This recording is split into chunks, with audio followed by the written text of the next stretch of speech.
Hey, what's up guys? Today I'll show you a science fiction horror film, Sector 7. Spoiler ahead, watch out and take care. The movie begins as a submarine goes into the oil rig Sector 7 off the coast of Jeju Island. The man inside the submarine notices that the problem in Sector 7 is that the drill is stuck. So the man takes his underwater gear and gets out of the vehicle to investigate closer. While walking at the bottom of the sea, a gigantic sea creature flashes right in front of the man. Suddenly, the sea floor cracks and the ground starts shaking. Interestingly, the man sees unique little glowing creatures swimming in the area. He tries to touch one of them. However, as soon as he stretches his hand, the pressure of the water suddenly rises, making the man and the submarine be carried upwards. To control his footing, the man grabs onto the metal to prevent being carried away. Looking for help, he tries to contact his workmates, but the scene transitions away as the little creatures attack the poor man. After the tragedy, the scene moves to the present time, which is the year 2011. The crew of an oil rig Sector 7 panics a lot as they are having a problem with the riser. June, the lady crew, instructs the team to lock the valves. She goes downstairs to help and controls the pressure. At the same time, the team launches the pike to fully secure the valves. Even though tired, the team celebrates as they fix the problem collectively. In the next scene, the crew talk about the problem of Sector 7. June comes to the scene, and her captain blames her for being impulsive in her futile attempts to fix the drill. The two of them get into a heated argument, but June promises that she will find a way to get them a stable oil source. Meanwhile, one of the men in Sector 7 punishes the young crewman for almost dropping the pipe in his head during the earlier incident. Fortunately, the unit head comes to the scene to stop the commotion. However, while they talk, they see a unique, little sea creature coming out from the valve. On the other side, Dong goes to the clinic to check on June's injury. Dong laughs as he sees the reaction of June while the medic stitches her wound. The crew catches some of the little sea creatures found earlier and puts them into an aquarium to take a greater look. The marine scientist explains that the creatures are from a chemosynthetic ecosystem. What they find weird is how the creatures find their way to Sector 7. Suddenly, the goofy man takes his hand to the aquarium and touches the creature. As he holds it, the creature takes its tongue and uses it to hit the goofy man. The goofy man screams in pain as the crew asks what happened. The next scene, the goofy man is seen creepily giving the marine scientist a gift to confess his feelings, but the marine scientist rejects him. Suddenly, the captain of Sector 7 calls for an assembly. The captain says they have no choice but to quit the oil rig because nothing they have done is effective. June reacts, saying that they should not give up that easily. Disappointed, June walks out of the room and says she will not quit what they started. To console her, Dong goes to June and says that her uncle will join their team in overseeing the withdrawal. Next, Dong asks June the reason why she is obsessed with Sector 7. She replies that she believes in finding an oil source in the sector. In the next scene, a chopper comes into Sector 7 to drop June's uncle. Enthusiastically, June rushes to her uncle to greet and hug him. Likewise, the other crewmen greet the uncle and respect him for his reputation. The crew goes outside to celebrate. Meanwhile, the crew members boast about the scars that they got while working. However, the captain says that scars are only signs of carelessness in their work. Disagreeing, June shows the scar on her back when she was exposed to hot seawater. She says that the value of scars is not something that their captain could understand. After a while, June looks at her family's old photograph. The uncle approaches her to console her. June says that her father is probably waiting for them in Sector 7, and she wonders how she will ever find her dad if they are forced to quit the sector. She promises her uncle that she will find oil no matter what it takes her. To prolong their stay, the uncle approaches the captain and says that he will talk to the board to allow them to get a few more months of working in Sector 7. He reasons that if they quit now, they will look like defeated soldiers when they return to the city.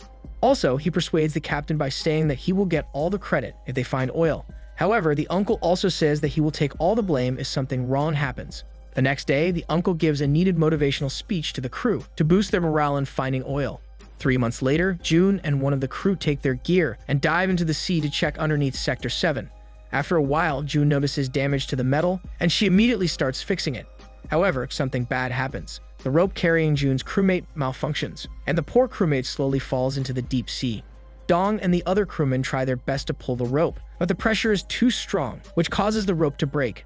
June screams in agony as she witnesses her crewmate falling into the deep, dangerous sea. After the incident, June wakes up safe in the medic room. However, she starts crying as she remembers what happened to her precious crewmate. To console her, the uncle hugs her with his muscles, saying that everything will be alright. Then the marine scientist goes to June's room, but is quickly interrupted by the other crew members. She says that she will talk to June another time. Still saddened about the accident, June stares at the old photograph of her with the dead crewmate. While the tragedies refuse to stop, June is shocked when she sees the marine scientist's bloody head slams the mirror, making it break. The medic declares that the marine scientist is dead, and the cause are contusions and lacerations from a hard fall. The captain orders the medic to issue a certificate and puts suicide as the cause of death. However, June disagrees and asks the captain why he is rushing the procedure. Instead, June suggests that they should call the police because there is no evidence that the marine scientist killed herself, and fishy business might be possible. Suddenly, the medic sees semen present in the body of the marine scientist. This reveals that the marine scientist could have been raped and killed by the Goofy Man, who always had hormone feelings for the marine scientist. The crew notices that the Goofy Man is missing from the room. Quickly, two of the workers rush outside to find the suspect. In the next scene, the two workers interrogate the Goofy Man. However, the Goofy Man makes an alibi. Angry by what he said, one of the crewmen punches him in the face. The night continues as the medic realizes that the semen is unique as he inspects it using the microscope. Moreover, they bring the Goofy Man to the medic room to show him the body of the marine scientist. Finally, the medic tells the crew that they will conduct a DNA test to see if the Goofy Man is really the perpetrator of the tragedy. Meanwhile, June thinks something is wrong as she remembers that the marine scientist supposedly has something to say to her. June goes to inspect the laboratory. June uses her flashlight and notices a semen-like substance lingering in one of the pipes. Meanwhile, the medic is examining the Goofy Man's DNA when he suddenly hears something. He quickly checks where it's coming from. Not long after, he is attacked by an unknown creature with lightning speed and accuracy, and he falls down to the ground, lifeless and bloody. Inspecting for more, June goes to the basement of Sector 7. As she opens one of the doors, she is greeted by the captain. The captain says that the medic is also found dead in his office. The crew still theorizes that the Goofy Man is the perpetrator because he's the only one with a reason for killing the doctor. However, the uncle says that the Goofy Man could not be the perpetrator. Meanwhile, the unknown creature starts coming for the Goofy Man. Unfortunately, the Goofy Man cannot defend himself because the other crewmates lock him up. Although the crew rushes to him, they find that the Goofy Man is already missing. June then notices the traces of the same semen-like substance she found earlier in the laboratory. Following the traces of the substance, the crew sees the Goofy Man. June approaches him, but the Goofy Man aggressively holds her hand and tries to run away. June then quickly interrogates him and asks about what happened. The Goofy Man replies that he saw a sea monster. As June and Dong run in the hallway, they see the sea monster on the ceiling. This reveals that this monster causes the previous deaths. In the next scene, the Goofy Man is greeted by the gigantic sea monster, threatening to attack him anytime. Meanwhile, June and Dong go deeper into the building and witness their crewmates already killed by the monster. To tell the other crewmates about the monster, June rushes to the office to inform everyone. She says that they need to escape as soon as possible. The uncle takes a shotgun and wants to confront the monster. He says that they will be the next ones to be victimized if they do not fight. June says that she will come with her uncle to help him. Holding their guns, they carefully navigate the building to find the sea monster. As the two crewmen try to catch up with the team, they find the gigantic sea monster right behind them. Without hesitation, the monster takes its GPS tongue and uses it to trace and grab one of the crewmen. As the monster holds the man, the monster uses its grip to slam the poor man left and right, making him severely injured. Not long after, the monster also grabs the other crewman. The uncle shoots the monster. Similarly, June goes near the monster and shoots it to free her crewmates. Fortunately, as they continue shooting the monster falls to the ground and is heavily wounded. However, the monster quickly regenerates and starts moving again. The uncle then takes his lighter and tosses it to the monster, causing the monster to ignite. Still moving, the crew realizes they must run for their lives. Although they get to the elevator on time, the monster still finds them inside. While the monster takes its juicy tongue to the elevator, June uses her axe to cut it, making them safe for a little while. The captain then starts feeling suspicious of June's uncle, and he asks him what was really the reason why he came back to the sector. He theorizes that June's uncle knows something about the creature. He wonders why the uncle knows that the monster's body fluid is like petroleum and ignitable. Not saying anything, the uncle uses his shotgun to break the aquarium. He then takes one of the creatures and burns it to demonstrate.